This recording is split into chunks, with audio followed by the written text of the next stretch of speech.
amada igreja, com a graça e a paz de nosso Senhor e Salvador Jesus Cristo. Amém? Amém. Vamos abrir nossa Bíblia no Evangelho de Lucas, capítulo 12, e nós vamos ler do versículo 22 até o versículo 34. Lucas, capítulo 12, do versículo 22 até o 34.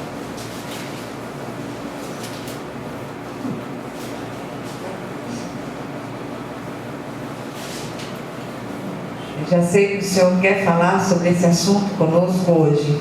Amém? Amém. Glória a Deus. Todos acharam? Amém. Amém. Então diz assim a palavra do Senhor. Na verdade é o mesmo texto lido pelo pastor Malta, só que na versão de Lucas. A seguir, dirigiu-se Jesus a seus discípulos, dizendo: por isso eu vos advirto, não andeis ansiosos pela vossa vida, quanto ao que haveis de comer, nem pelo vosso corpo, quanto ao que haveis de vestir. Porque a vida é mais do que o alimento, e o corpo mais do que as vestes. Observai os corvos, os quais não semeiam, nem ceifam, não têm despensa, nem celeiros, todavia Deus os sustenta. Quanto mais valeis do que as aves? Qual de vós, por ansioso que esteja, pode acrescentar um côvado ao curso da sua vida? Se, portanto, nada podeis fazer quanto às coisas mínimas, por que andais ansiosos pelas outras? Observai os lírios, eles não fiam, nem tecem. Eu, contudo, vos afirmo que nem Salomão, em toda a sua glória, se vestiu como qualquer deles. Ora, se Deus veste assim a erva que hoje está no campo e amanhã é lançada no forno, quanto mais, tratando-se de vós, homens de pequena fé. Não andeis, pois, a indagar o que haveis de comer ou beber, e não vos entregueis às inquietações, porque os gentios de todo mundo é que procuram estas coisas, mas vosso Pai sabe que necessitais delas. Buscai antes de tudo o seu reino, e estas coisas vos serão acrescentadas. Não temais, ó pequenino rebanho, porque vosso Pai se agradou em dar-vos o seu reino. Vendei os vossos bens e da esmola, fazei para vós outros bolsas que não desgastem, tesouro inextinguível nos céus, onde não chega o ladrão, nem a traça consome. Porque onde está o vosso tesouro, aí estará também o vosso coração. Amém? Amém. Vamos orar mais uma vez. Querido Deus e Pai celestial, louvado e agradecido seja o teu santo nome, Senhor. E nós queremos, de antemão, clamar a Ti que o Senhor nos ensine quietude. Que o Senhor nos ensine a descansar em Ti diante das dificuldades, das demandas da vida. Que o Senhor possa ministrar essa palavra ao nosso coração de um modo especial, em nome de Jesus. Amém? Amém. Glória a Deus. Então, a primeira coisa que eu acredito que o Espírito de Deus quer dizer para cada um de nós, reunido aqui neste lugar, a começar de mim, do próprio pastor Malta, é: aquiete o seu coração. O Senhor está no controle soberano de todas as coisas.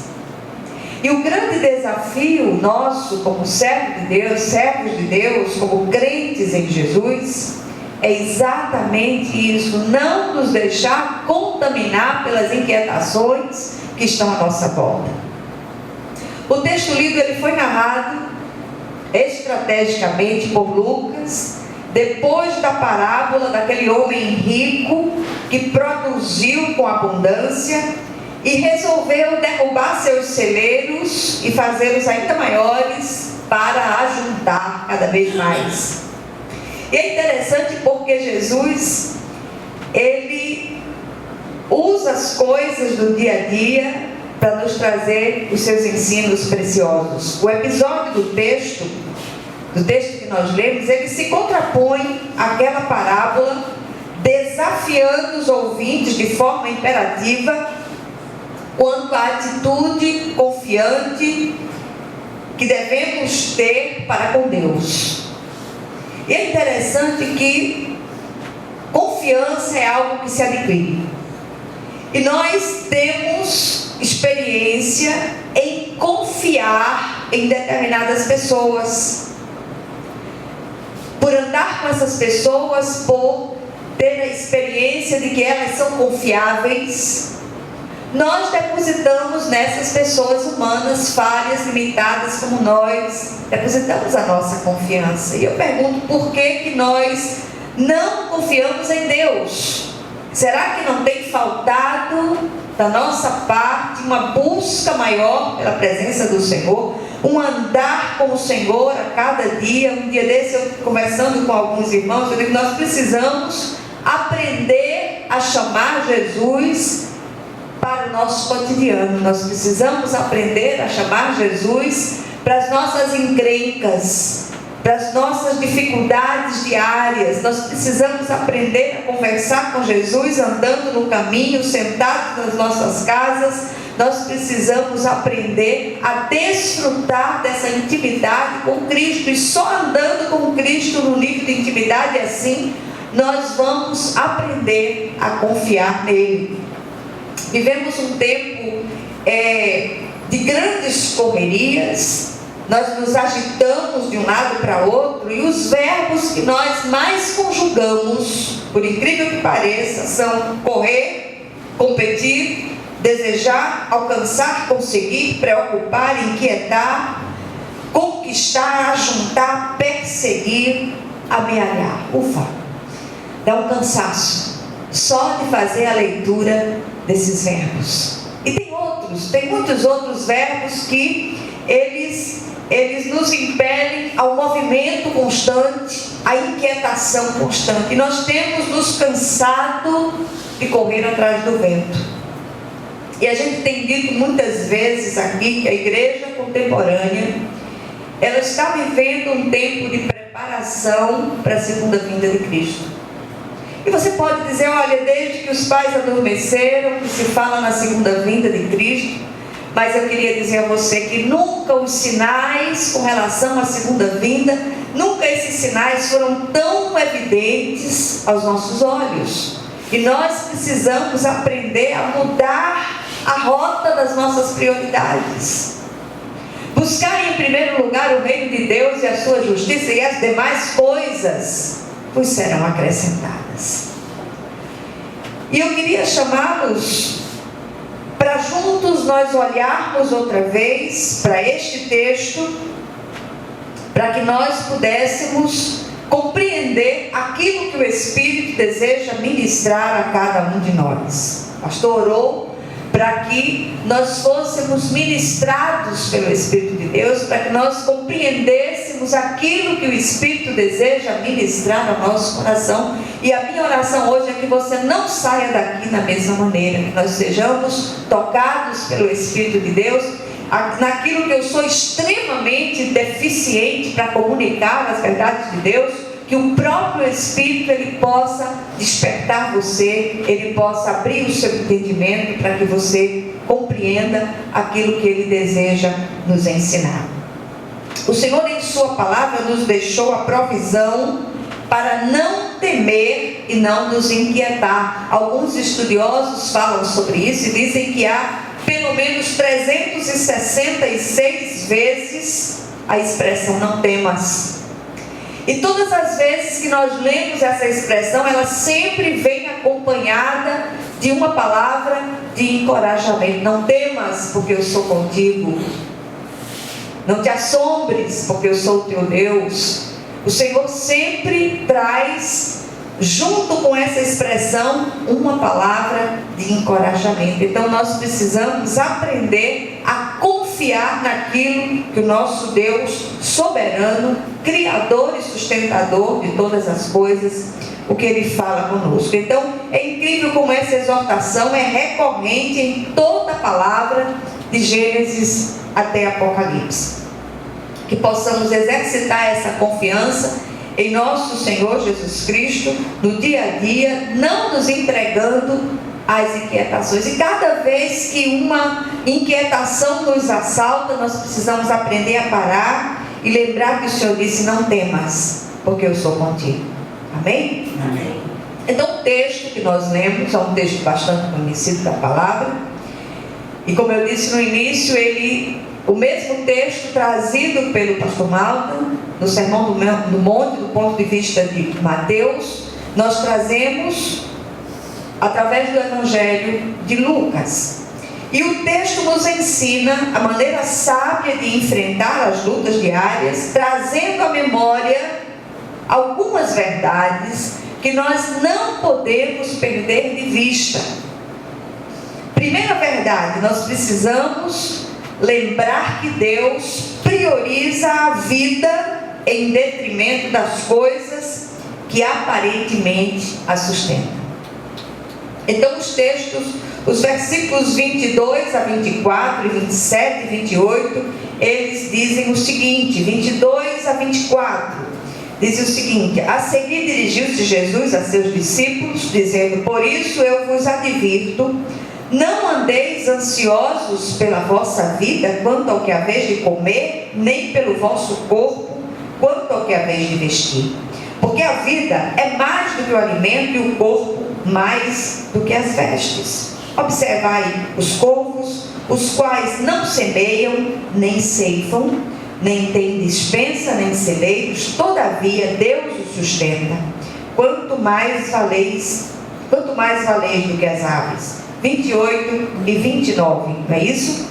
Aliás, 27 e 28. Observai os lírios, eles não fiam, nem tecem. Eu, contudo, vos afirmo que nem Salomão, em toda a sua glória, se vestiu como qualquer deles. Ora, se Deus veste assim a erva que hoje está no campo e amanhã é lançada no forno, quanto mais tratando-se de vós, homens de pequena fé.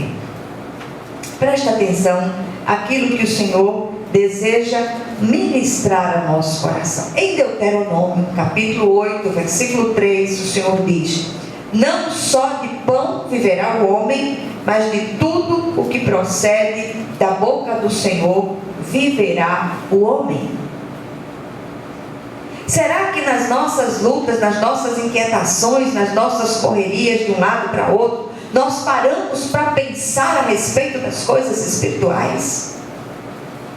Nós não somos seres humanos vivendo uma experiência espiritual. Nós somos seres espirituais vivendo uma experiência humana. E nós precisamos aprender a conferir coisas espirituais com espirituais. Em Romanos 8, 32, o apóstolo Paulo diz: aquele que não poupou o seu próprio filho, antes por todos nós o entregou, porventura não nos dará graciosamente com ele todas as coisas? Confiemos no Senhor. Coloquemos nas mãos de Deus as nossas encrencas, as nossas demandas, aquilo que tem inquietado o nosso coração, e que possamos em fé confiante dizer: Senhor, amém, para aquilo que o Senhor vai fazer. Muitas vezes nas nossas orações desesperadas nós ficamos dando ao Senhor sugestões como o Senhor vai agir. A vontade dele para nós é sempre boa, agradável e perfeita. Muitas vezes, em resposta a uma oração nossa, vem alguma coisa que nós tememos, mas ainda assim se aquiete, porque Deus sabe o que faz. E muitas vezes a gente diz: Senhor, não foi isso que eu tinha em mente, não era isso que eu tinha pensado, eu pedi desse jeito, o Senhor fez desse outro jeito. Se aquieta, mulher, se aquieta, homem de Deus, porque lá na frente você vai compreender porque a resposta veio daquela forma. Amém? A segunda coisa que nós precisamos lembrar no meio das nossas encrencas é que Deus tem o controle soberano de todas as coisas e cuida do que não podemos cuidar. E faz muito tempo que eu aprendi nas minhas orações a dizer amém para esses agires de Deus. Versículos 25 e 26, eles dizem o seguinte, preste atenção aqui. Qual de vós, por ansioso que esteja, pode acrescentar um côvado ao curso da sua vida? 2 palmos, 44 centímetros. Se, portanto, nada podeis fazer quanto às coisas mínimas, por que andais ansiosos pelas outras? Você sabe que às vezes eu tenho umas viagens, passam umas coisas pela minha mente, pelo meu pensamento, e no meio das agonias das pessoas, das nossas agonias, a gente tentando fazer as coisas com o braço de carne, eu tenho a impressão que Deus olha para nós e cruza os braços e diz assim, você não está ansioso? Então faça, resolva. Vamos ver se a sua ansiedade vai resolver alguma coisa. Você sabe o que é que a ansiedade tem trazido para nós? Doenças. A ansiedade tem aumentado as nossas sacolas de remédio. Eu não sei se isso acontece com vocês, mas as sacolas de remédio estão ficando cada vez maiores. Por quê? Porque nós não confiamos em Deus. Fé e inquietação são duas coisas que não combinam. E aqui no texto, o apóstolo Paulo, ele diz em Filipenses 4, 6 e 7, ele diz, não andeis ansiosos, presta atenção, de coisa alguma, em tudo, porém, sejam conhecidas diante de Deus as vossas petições, pela oração e pela súplica com ações de graças. E a paz de Deus, que excede todo o entendimento, guardará o vosso coração e a vossa mente em Cristo Jesus. Peça agradecendo. Quando você pede agradecendo, você está dizendo, Senhor, eu tenho certeza da resposta. Eu tenho certeza que o Senhor vai responder essa minha oração. Por isso que Paulo, ele nos instrui a agradecer de antemão na hora que nós levamos à presença de Deus as nossas petições. A terceira coisa que nós não podemos esquecer, precisamos lembrar que devemos concentrar os nossos esforços para juntar tesouros no céu. Quanta agonia para amealhar, quanta agonia para conquistar, para conseguir, para quê? Você morre e fica tudo. E nós não estamos aqui dizendo, estamos estimulando a sua preguiça, não é isso. Mas a gente precisa entender que o principal tesouro deve ser guardado nos céus. Lá a traça não vai, o ladrão não rouba, a ferrugem não vai. E aquilo que verdadeiramente tem peso de eternidade tem que ser guardado lá. Nada dessas coisas daqui importa. Muitas vezes nós vemos nas nossas reuniões de oração as pessoas desesperadas, elas têm uma casa, mas querem uma casa na praia, querem uma casa no campo, querem um carro novo. Há sempre essa agonia do ter em detrimento do ser. Para com isso. Aquieta a tua alma. E busca, em primeiro lugar, o reino de Deus e a sua justiça. As demais coisas vos serão acrescentadas. Se uma casa na praia foi importante para a glória de Deus, para o reino de Deus, essa casa vai chegar na sua mão. Mas não para o seu bel prazer, simplesmente. O Senhor tem propósito em todas as coisas. Quando Ele coloca um bem na vida de um servo, Ele tem propósito com esse bem no reino dele. Amém? Porque tudo é dele, vem dele e é para a glória dele.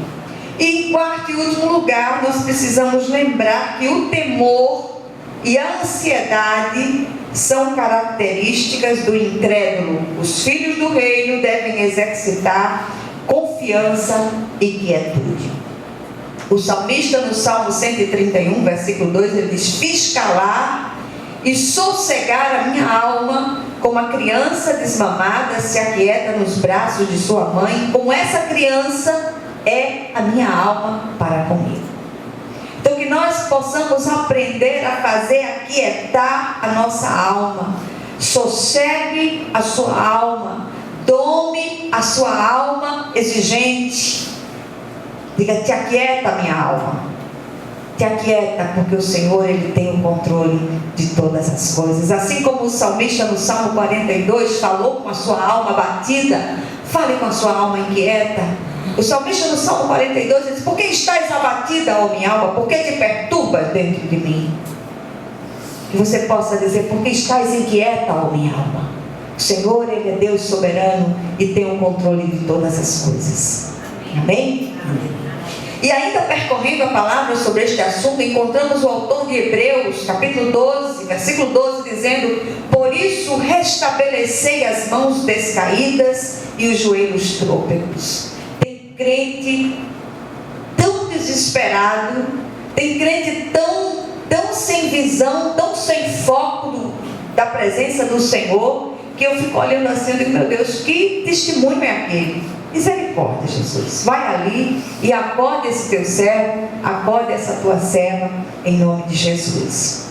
Avançando um pouco mais, encontramos o apóstolo João trazendo mais luz ao assunto. Em 1 de João 4, 15 a 18, ele diz o seguinte: aquele que confessar que Jesus é o Filho de Deus, permanece nele e ele em Deus. E nós conhecemos e cremos no amor que Deus tem por nós. Deus é amor. E aquele que permanece no amor, permanece em Deus, Deus nele. Nisto é em nós aperfeiçoado o amor, para que no dia do juízo mantenhamos confiança. Pois segundo ele é, também nós somos neste mundo. No amor não existe medo, antes o perfeito amor lança fora o medo. Ora, o medo produz tormento, logo aquele que teme não é aperfeiçoado no amor.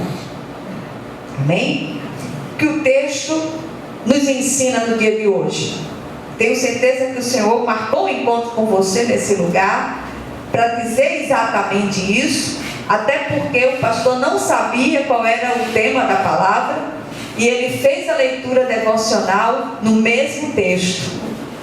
Então que o Senhor, Ele possa ratificar essa palavra também no seu coração. Em primeiro lugar, o texto me ensina que para Deus valemos mais que as coisas que tão ardentemente desejamos.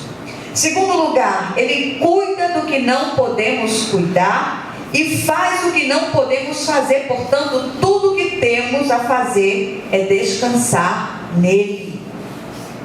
Terceiro lugar, que todos os nossos esforços sejam para juntar tesouros no céu, onde a traça não consome, a ferrugem não destrói, nem os ladrões roubam. E finalmente, quietude e confiança são exercícios de fé daqueles que andam com Deus. Medo e inquietação são marcas dos incrédulos. Atentemos para isto e exercitamos essa confiança em nome de Jesus. Que o Senhor, Ele possa aplicar essa porção da palavra ao seu coração em nome de Jesus. Vamos orar uns pelos outros. Só uma palavrinha. É interessante que antes de abrir